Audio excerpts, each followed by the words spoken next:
So one of my favorite movies of all time is the movie Braveheart, starring Mel Gibson, about the Scottish hero William Wallace. And the movie Braveheart takes quite a few artistic liberties with the history of William Wallace. For example, in the movie at the Battle of Stirling Bridge, well, there's no bridge. Well, right now, I am in Scotland, and I am standing at the site of the Battle of Stirling Bridge. And today, we're going to take a look at the battle site where William Wallace had one of his greatest victories.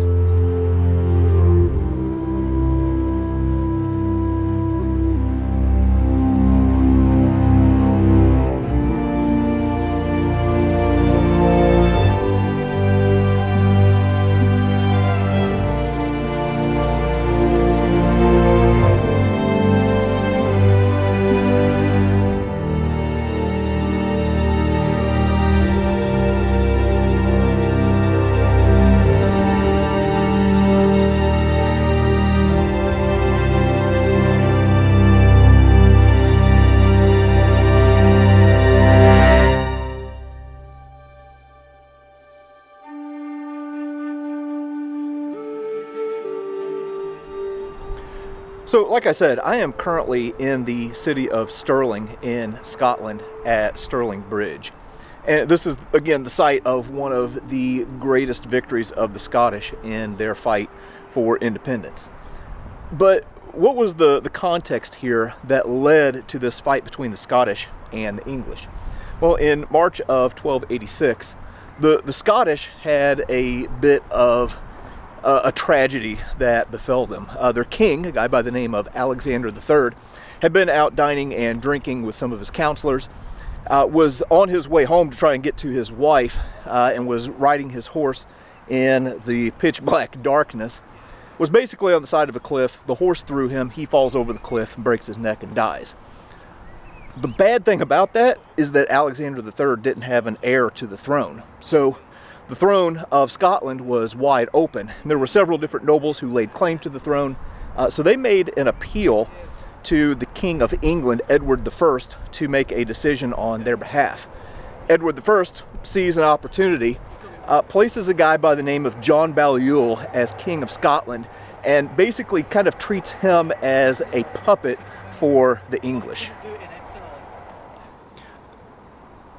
I've moved just below Stirling Bridge, and in 1293, well, King Edward I, who was not someone who was exactly scared of conflict, you might even say that he kind of sought it out sometimes, got into it with the King of France, a guy by the name of King Philip IV, over the sovereignty of a place called Gascony.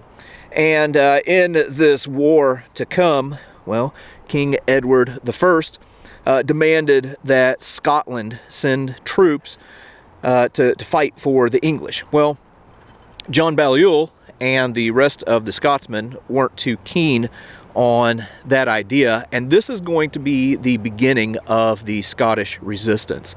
So King Edward I is going to send troops up here to Scotland. There are going to be several scraps and battles, and there's going to be an organized resistance that continues to build. Well, in September of 1297, it's going to come to a head right here at Stirling. Now, Stirling has been called the brooch of Scotland, so kind of access to the northern part of Scotland comes right through Stirling. This river that we are looking at right here is called the River Forth. Okay, beyond us, right up here on this hill, is Stirling Castle, strategically located on high ground. And then if we look off to the north, well, right now all we can see are trees, but if we were to look beyond those trees, there's another piece of high ground called the Abbey Craig. And the bridge linking those two spots is Stirling Bridge. So if the English want to move into the interior of Scotland and subdue the Scottish, well, It's through Stirling Bridge that they have to come. Now, this is not the original bridge. We'll get to the details of what happened to it later. The original bridge was actually just beyond this one. It was a wooden bridge and it was very narrow, only could support like 2 horses side by side. This one was built, I think, in the 15th century. I could be incorrect on that though. But this is going to be where things are going to come to a head in September of 1297. So where does William Wallace figure into all of this? Well, in 1296, the English had basically overrun this area. John Balliol was taken as prisoner, and under King Edward I, there was a pretty heavy-handed occupation of Scotland that had set in. Well, William Wallace, where he kind of raises his head, is going to be in April of 1297. There's a story that the sheriff of Lanark had killed his wife, or fiance, and William Wallace, in revenge, kills the sheriff of Lanark, which makes him an outlaw. And he is going to end up becoming part of the resistance, which is going to bring him here to Stirling Bridge. Now, close by on the Abbey Craig, there is the National Wallace Monument. We're going to come back here to this site and talk a little bit more about the Battle of Stirling Bridge a little bit later. But first, we're going to go check out this William Wallace Monument right here in Stirling.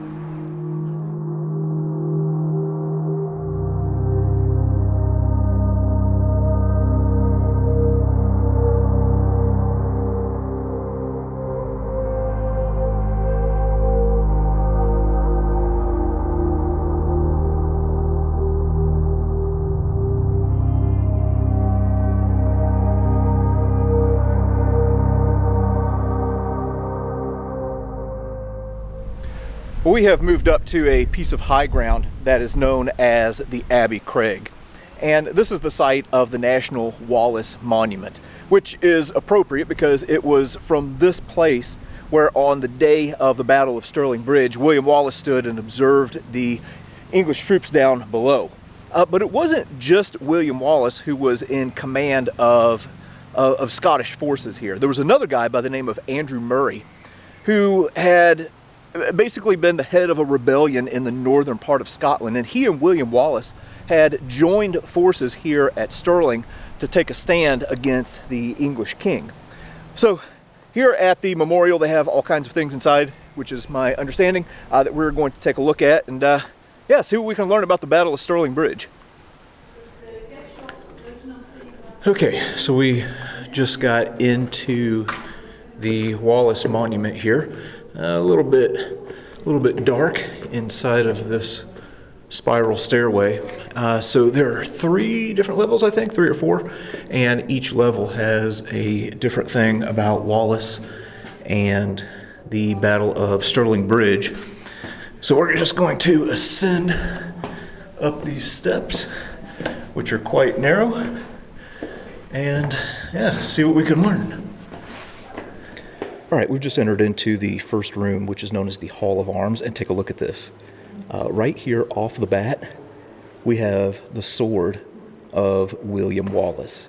Now, this sword was placed here in 1888. It had been at a place called Dumbarton Castle, which we're going to go to later on in this trip. Dumbarton Castle is the place where William Wallace was held after being betrayed and captured in 1305. Well, in 1505, King James IV of Scotland ordered the sword be refurbished. There's been some recent examinations, it says here, that shows that it dates to the 13th century. It's been repaired several times. The maker's marks have been lost, over the years through wear and tear. But the weight is 3 kilograms, so that's roughly 6+ pounds, and is unusually long. It says here that the sword length overall is 168 centimeters. So Wallace must have been quite a tall man to be able to wield such a weapon as this. But this is absolutely incredible to see this thing. I've now moved into a room that is called the Royal Chamber, and here they talk a little bit about the Battle of Stirling Bridge. So here in this photo, you can see a picture of William Wallace and Andrew Murray as they are up here on the Abbey Craig with a bird's eye view of the battlefield below, watching the English as they are getting ready to cross the River Forth. And then over here, well, they have a couple of graphic descriptions of the battle itself. So we're going to go down to the battlefield in just a little bit, but in short, you can see right here you have the English who are trying to cross over Stirling Bridge, and then you have the Scottish who are advancing down this causeway, and there's going to be a pocket right here that is formed by the River Forth that the English are going to get trapped in, and William Wallace and Andrew Murray and the Scotsmen are just going to absolutely wreck them in this pocket. We've just entered into what is known as the Hall of Heroes. So here at the Wallace Monument, well, it ultimately honors Scotland's greatest hero, William Wallace, but they also use this place to honor other people who are very important in Scotland's history. So we're going to take a look at just a few of the figures in here. Here we are looking at a likeness of Sir Walter Scott, who was a poet and novelist, lived from 1771 to 1832. He actually wrote a work called The Exploits and Death of William Wallace, the Hero of Scotland. Also wrote the Lady and the Lake, and had another novel. Ivanhoe is probably one of his better known works. Also wrote one called Rob Roy. So anyway, Sir Walter Scott is one of the people that is honored here in the Hall of Heroes, as well as this man right here, James Watt, whose design for the steam engine kind of really made the Industrial Revolution possible. Dr. Livingstone, I presume. So this is Dr. David Livingstone, who was a Scottish explorer and missionary. He is well known for going to Africa in 1840 to explore and to spread Christianity to areas that Europeans hadn't yet visited. He was the first European to see the Zambezi River and Victoria Falls, and is honored here in the Hall of Heroes. And another very prominent Christian in European history is this man right here. This is John Knox. So John Knox was originally ordained as a Catholic priest and played a huge role in converting Scotland to Protestantism.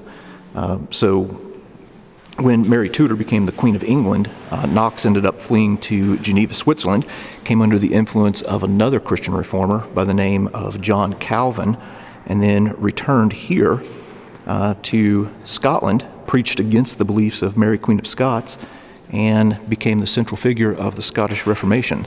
Something else that's pretty cool is I am a direct descendant of John Knox. Now, of course, if you've seen the movie Braveheart, well, you'll know who this is. This is Robert the Bruce, King of Scotland.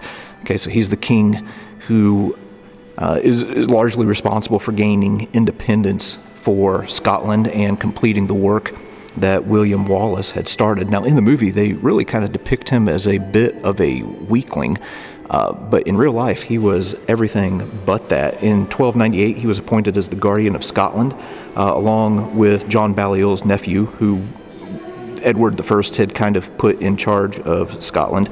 Balliol later rebelled against Edward I and was imprisoned. But anyway, 8 years after that, in 1306, Bruce killed Comyn during a heated argument and claimed the Scottish throne. And they also have a replica of Robert the Bruce's sword in here.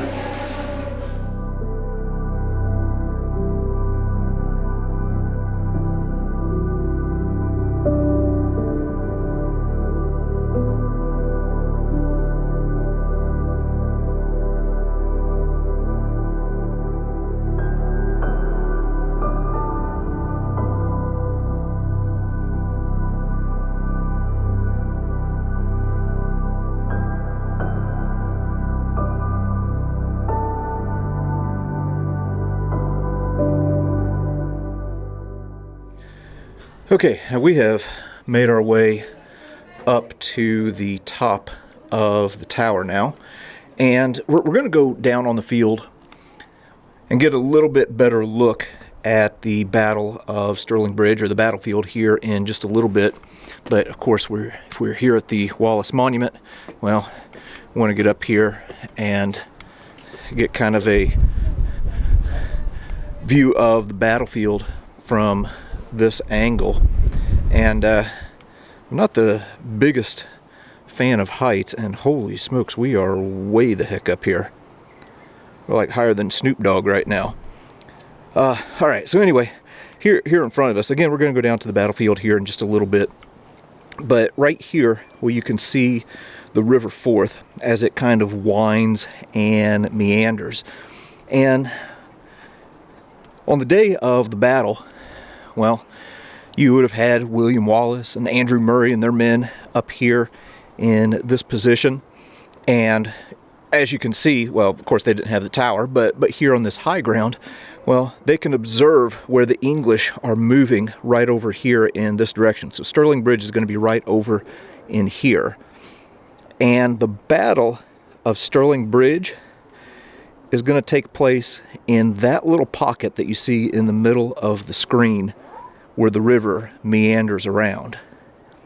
So the English are basically going to put themselves in a really, really bad position there and put themselves in a spot where Wallace and Murray are going to absolutely annihilate them.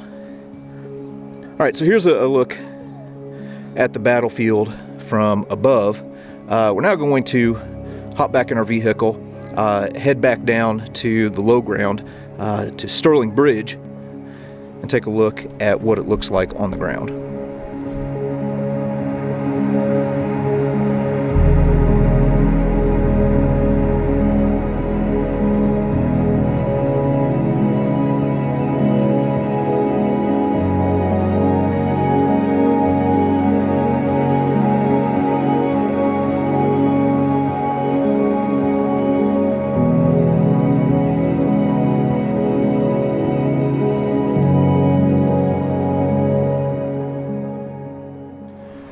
We have made our way back down to Stirling Bridge.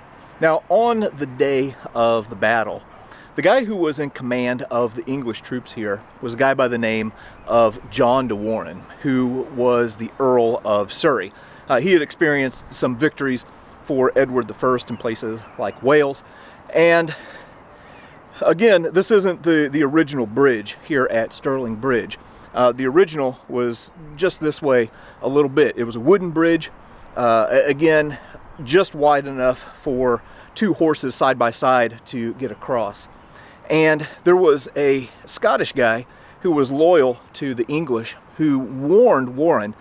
He said that, I'm paraphrasing here, basically this is a fatal funnel here. And he said, if you try and attack the Scottish here, you're going to get wrecked. You're going to die. But Warren ends up taking the advice of some others and is going to engage the Scottish right here.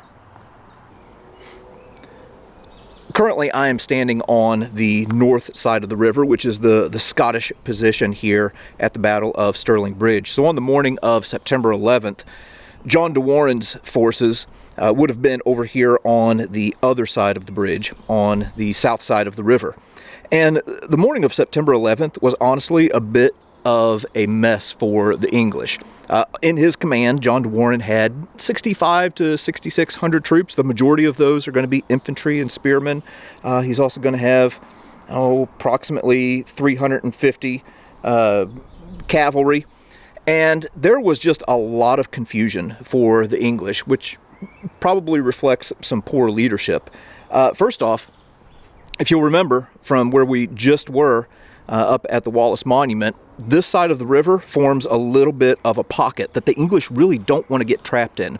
So earlier in the morning, there were troops who came over to this side of the river, but they were forced to go back, well, because Warren had overslept. And then they came back over a second time, but then received some false information that the Scottish wanted to negotiate, so they crossed back over. And at one point, John de Warenne sends a couple of friars over to the Abbey Craig. Again, you can see that in the distance. There's the tower. Sends some friars over to try and negotiate with the Scottish. But Wallace is defiant, and there's a quote from him that says, "Take back this reply, that we are not here to make peace, but to do battle to defend ourselves and liberate our kingdom. Let them come on, and we shall prove this in their very beards." I love that quote, especially the part about the beards. So with that, the fight is going to be on, and the English are going to cross this bridge for a third time. Now that's going to be about 11 o'clock in the morning. Now, we're here at a choke point. This is kind of a fatal funnel again.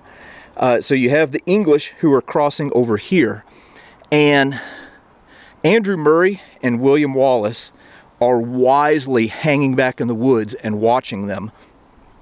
And when about a third of the force get over to this side of the river, well, that is when the Scottish are going to launch their attack. One of the things that the Scottish really had to be aware of was the English heavy cavalry.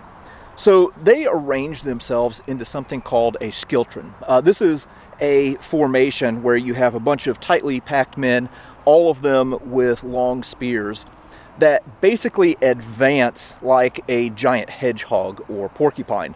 Horses really aren't too keen about throwing themselves into sharp objects.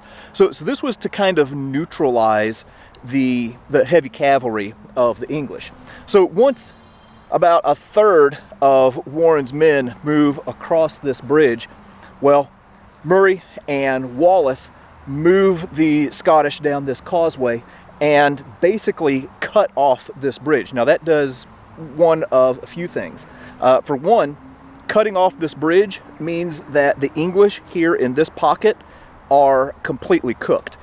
They've also got their backs against the river. If you're in heavy armor, okay, you're going to drown if you try and get across. And Wallace and his men are going to slaughter the English right here in this pocket. So on the 11th of September of 1297, you can just imagine the carnage that was taking place here in this pocket. Now, I mentioned earlier that this is not the original bridge. Okay, so what happened to the original wooden bridge? The answer is we're not 100% sure. But there are a couple of stories that are connected with it. One is that there was a guy by the name of Penwright. He was a local carpenter, and supposedly he was hiding underneath the bridge and was awaiting Wallace's command to pull a crucial pin out of the structure, causing it to collapse, which again would isolate the English over here on this side of the bridge. And there's another story that Warren himself may have ordered the bridge to be destroyed so that the English could retreat to safety and keep the Scottish kind of subdued or contained over here on this side of the river. Now, there was an advisor to Warren by the name of Cressingham. He was the treasurer for the English, and the Scottish hated this guy.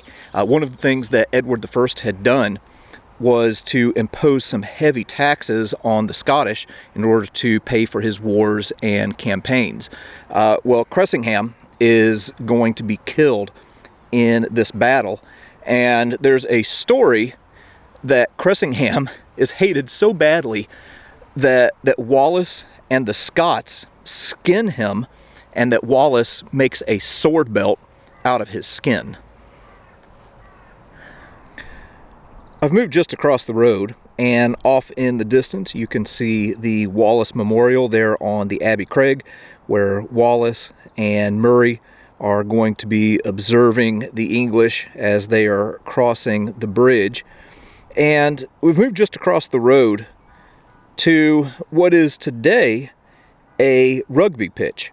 But this is going to be where the bulk of the battle takes place. So back here along this tree line, okay, so the River Forth is curling around here, and it's going behind us. Right over here is the bridge. So again, you have the Scottish who are coming down in this direction, and all of those English who had crossed over the bridge are now cut off. You got that narrow funnel that has now been basically plugged up to where the English can't get across. And these guys over here have basically stuck their heads into a noose. Their backs are up against the river. Because this kind of loops around, it creates a narrow choke point up here. So they can't escape up here. They can't escape via the bridge, and they're just going to get cut to ribbons right here. And it's kind of nice that it's open today and not built over. As you can see, today it serves as a rugby pitch. And if I were a rugby player in Stirling, which I am not, don't know that I'm exactly built for rugby, but if I were a rugby player in Stirling, man, I would have to think that it would be pretty invigorating to be playing against an opponent here at home on the same battleground where William Wallace and Andrew Murray fought against the English. Yeah, pretty cool.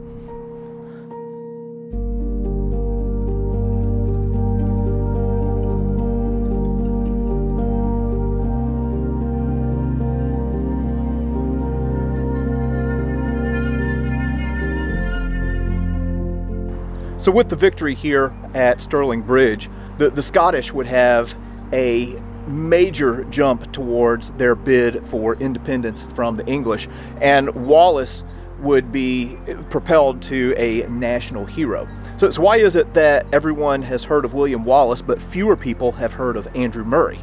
Well, unfortunately, Andrew Murray was killed during this battle, and Wallace continued his campaign. His next big battle at Falkirk was going to be a massive defeat, and it's been suggested that maybe Andrew Murray was the one who had more experience and who did most of the planning here at Stirling Bridge and was responsible for the victory. And then when Wallace didn't have him at Falkirk, it cost them. But anyway, that was just a little bit from right here at the legendary battle site of Stirling Bridge.